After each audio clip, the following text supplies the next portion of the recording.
మీరు diplomatic answers ఇవ్వద్దండి.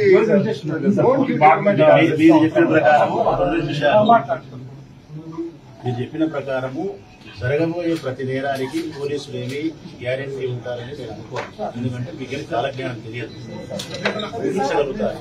ఇప్పుడు జరగచ్చు, జరగకపోవచ్చు, ఈ ఎలిమెంట్స్ ఉంటారు. ఒకసారి మీ ఊహ కరెక్ట్ అవుతుంది, ఒకసారి మీ ఊహ కూడా నేరం జరుగుతుంది.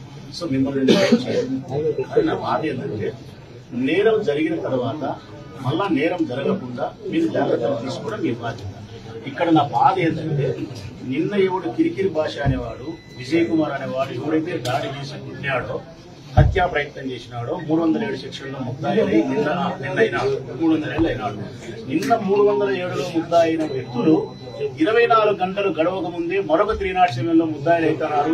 2-4 కిలోమీటర్ల లోపలంటే వాని ధైర్యం అనాలనా, ప్రభుత్వం చూసి మకురనాలనా, పోలీసులు మమ్మల్ని ఏమన్నారని చెప్పే వాని మకుడు చేస్తాలా?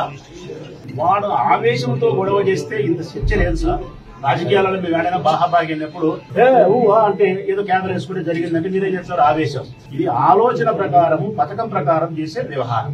అప్పుడు మిమ్మల్ని ఏమనుకుంటారు ఎవరైనా అంటే కదా, వాళ్ళు ఆలోచించి పథకం ప్రకారం వాళ్ళు లేదని చేస్తున్నారు.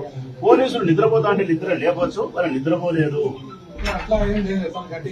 ఉండండి సార్, మీరు మమ్మల్ని కాపాడినా కాపాడకపోయినా పర్వాలేదు సార్. ప్రజాస్వామ్యాన్ని కాపాడండి సార్. మాకు గౌరవం ఉంది సార్ మీ మీద. మేమందరం ఎమ్మెల్యేలము, ఎంపీలుగా ఉండేవాళ్ళం, పనిచేసిన వాళ్ళము.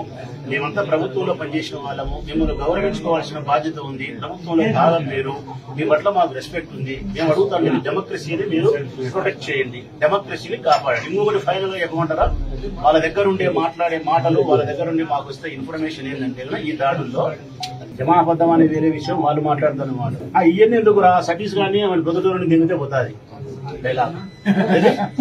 సతీష్ గాని మన పొద్దుటూరుని దిగితే పోతారు. అంటే ఎందుకు చెప్తానంటే, రేపద్దర మాలో ఎవరికి ఏ ప్రమాదం జరిగినా కూడా దాని బాధ్యత వాళ్ళు వహించాలనా, మీరు వహించాలనా? పోనీ మేమేమన్నా అట్లా భద్రత కోసమని, ఆత్మరక్షణ కోసం ఆయుధాలు పెట్టుకుని తిరిగే మనుషులం కాదు. ఇస్తే ప్రభుత్వం గన్మెన్లు ఇవ్వాలా? ఆ గన్మెన్లు మమ్మల్ని తొలగించింది. మేము ఎమ్మెల్యే అని చెప్పి మా దగ్గర ఆత్మరక్షణ ఏమి ఉండరు, మనుషులు మాత్రమే ఉంటారు. వాళ్ళు ఆయుధాలు తెచ్చినప్పుడు మేమేం చేయలేము. రక్షణ కోసమని ఆయుధాలు పెట్టుకుంటే మేము నేరస్తులం అవుతాము, పెట్టుకోకపోతే చచ్చిపోతామేమో భయము. ఎట్లా సరే మీ దగ్గర ఈ బాధ మేము వ్యక్తపరచడం అనేది న్యాయమే కదా? మేము నమ్మాల్సింది ఎవరు సార్? మిమ్మల్నే కదా. ప్రొటెక్ట్ చేయమని అడగాల్సింది మిమ్మల్నే కదా. అడుగుతున్నాం, డెమోక్రసీని ప్రొటెక్ట్ చేయండి, ప్రతి కార్యకర్తను కాపాడండి, ఫెయిర్ గా ఎలక్షన్ జరపండి. మిమ్మల్ని మేము అభినందించే స్థితికి మీరు ఎదగండి సార్. దయచేసి మీ నుంచి మేము ఇంతే ఆశించేది. మీరు డిప్లొమాటిక్ ఆన్సర్స్ ఇవ్వద్దండి.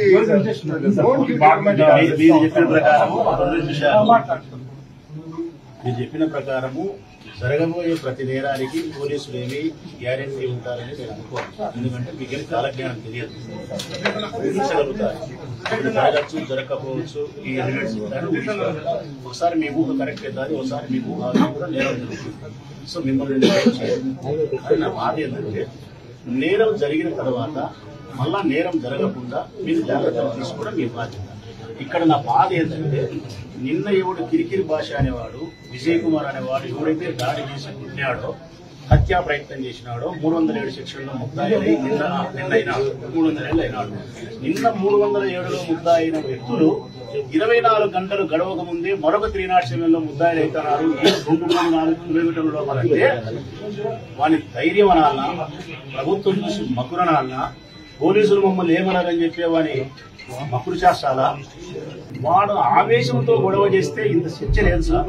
రాజకీయాలలో మేము ఏడైనా బాహాబాగి అయినప్పుడు అంటే ఏదో కెమెరా వేసుకుంటే జరిగిందంటే మీరేం చేస్తారు? ఆవేశం. ఇది ఆలోచన ప్రకారం, పథకం ప్రకారం చేసే వ్యవహారం. అప్పుడు మిమ్మల్ని ఏమనుకుంటారు ఎవరైనా అంటే కదా, వాళ్ళు ఆలోచించి పథకం ప్రకారం వాళ్ళు లేదని చేస్తున్నారు. పోలీసులు నిద్రపోతా అంటే నిద్ర లేపొచ్చు, వాళ్ళు నిద్రపోలేదు. ఉండండి సార్, మీరు మమ్మల్ని కాపాడినా కాపాడకపోయినా పర్వాలేదు సార్. ప్రజాస్వామ్యాన్ని కాపాడండి సార్. మాకు గౌరవం ఉంది సార్ మీ మీద. మేమందరం ఎమ్మెల్యేలము, ఎంపీలుగా ఉండేవాళ్ళం, పనిచేసిన వాళ్ళము. మేమంతా ప్రభుత్వంలో పనిచేసిన వాళ్ళము. మిమ్మల్ని గౌరవించుకోవాల్సిన బాధ్యత ఉంది. ప్రభుత్వంలో భాగం మీరు. మీ పట్ల మాకు రెస్పెక్ట్ ఉంది. మేము అడుగుతాం, మీరు డెమోక్రసీని మీరు ప్రొటెక్ట్ చేయండి, డెమోక్రసీని కాపాడండి. ఇంకొకటి ఫైనల్ గా చెప్పమంటారా, వాళ్ళ దగ్గర ఉండే మాట్లాడే మాటలు, వాళ్ళ దగ్గర ఉండి మాకు వస్తే ఇన్ఫర్మేషన్ ఏంటంటే, ఈ దాడుల్లో క్షమాబద్ధం అనేది వేరే విషయం, వాళ్ళు మాట్లాడతారు మాట. ఇవన్నీ ఎందుకు రా, సతీష్ గానీ మన పొద్దుటూరుని దిగితే పోతుంది డైలాగ్. సతీష్ గానీ మన పొద్దుటూరుని దిగితే పోతుంది అంటే నేను ఎందుకు చెప్తానంటే, రేపద్దల మాలో ఎవరికి ఏ ప్రమాదం జరిగినా కూడా దాని బాధ్యత వాళ్ళు వహించాలనా, మీరు వహించాలనా?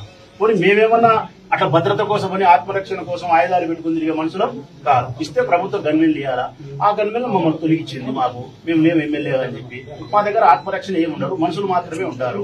వాళ్ళు ఆయుధాలతో వచ్చినప్పుడు మేమేం చేయలేము. రక్షణ కోసమని ఆయుధాలు పెట్టుకుంటే మేము నేరస్తులం అవుతాము, పెట్టుకోకపోతే చచ్చిపోతామేమో భయము. ఎట్లా సరే మీ దగ్గర ఈ బాధ మేము వ్యక్తపరచడం అనేది న్యాయమే కదా. మేము నమ్మాల్సింది ఎవరు సార్? మిమ్మల్నే కదా. ప్రొటెక్ట్ చేయమని అడగాల్సింది మిమ్మల్నే కదా. అడుగుతున్నాం, డెమోక్రసీని ప్రొటెక్ట్ చేయండి, ప్రతి కార్యకర్తను కాపాడండి, ఫెయిర్ గా ఎలక్షన్ జరపండి. మిమ్మల్ని మేము అభినందించే స్థితికి మీరు ఎదగండి సార్. దయచేసి మీ నుంచి మేము ఇంతే ఆశించేది.